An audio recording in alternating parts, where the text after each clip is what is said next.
বুকে চেপে বসা একটি জগদ্দল পাথর, সন্ত্রাস নির্ভর, চাঁদাবাজ নির্ভর একটি স্বৈরাচারী সরকার যে চেপে বসেছিল বাংলাদেশের মানুষের বুকের উপর।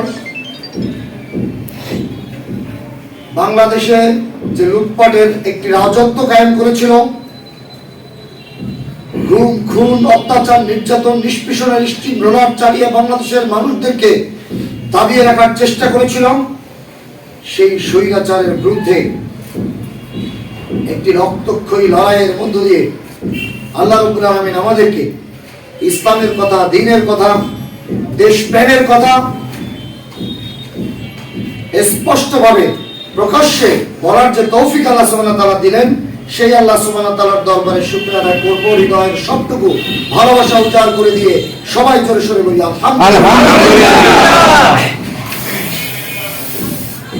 সম্মানিত উপস্থিতি, এই প্রথম 10 দিনা উপজেলায়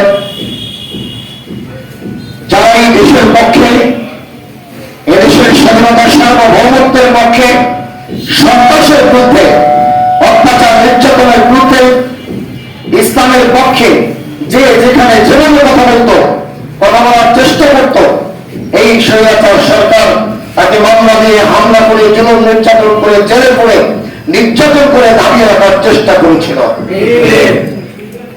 তাই ধারাবাহিকতায় এখানে যারা আমরা বসা, অনেকের নামে একাধিক মামলা দিয়ে 10 দিনে যাতে নামে আসতে পারি, সেই প্রচেষ্টা তারা করেছিল গত অনেকটা বছর ধরে। ঠিক কিনা বলেন? আজকে আমরা যে সুযোগ আল্লাহ সুবহানাহু ওয়া তাআলার পক্ষ থেকে পেয়েছি, সেই সুযোগটুকু কাজে লাগিয়ে আমরা মানুষদেরকে মেসেজ দেব, সাধারণ মানবতাকে, সাধারণ মানুষদেরকে একটাই মেসেজ দেব, যা আসুন, যা হয়েছে মুসলিম, যা লুটপাট হয়েছে, সন্ত্রাস হয়েছে, অত্যাচার নির্যাতন যা হয়েছে, তার কোন পুনরাবৃত্তি আমরা এই দেশগুলোর মধ্যে দেখতে চাই না।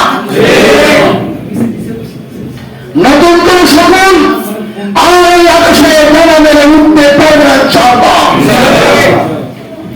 যদি আমরা ইসলামের পক্ষে, দেশপ্রেমের পক্ষে, স্বাধীনতা সার্বভৌমত্বের প্রশ্নে আমরা যদি মানুষদেরকে ঐক্যবদ্ধ করতে পারি,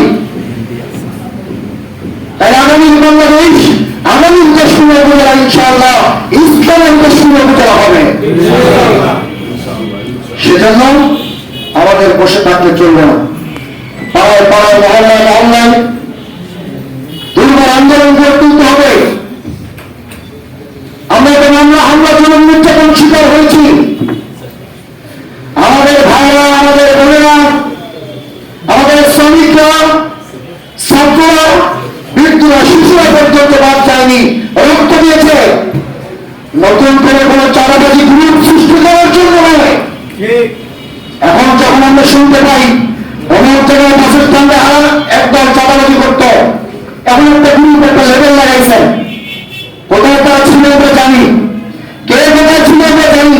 নতুন করে এদেশের মানুষের ভাগ্য নিয়ে আর সিনেমিনি খেলতে আমরা দেব না ইনশাআল্লাহ।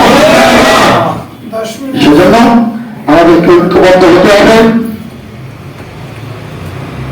আমাদের সকলে ঐক্যবদ্ধ হওয়ার মধ্যে দিয়ে আগামী বাংলাদেশকে আমরা গড়ে তুলব ইনশাআল্লাহ। আগামী বাংলাদেশকে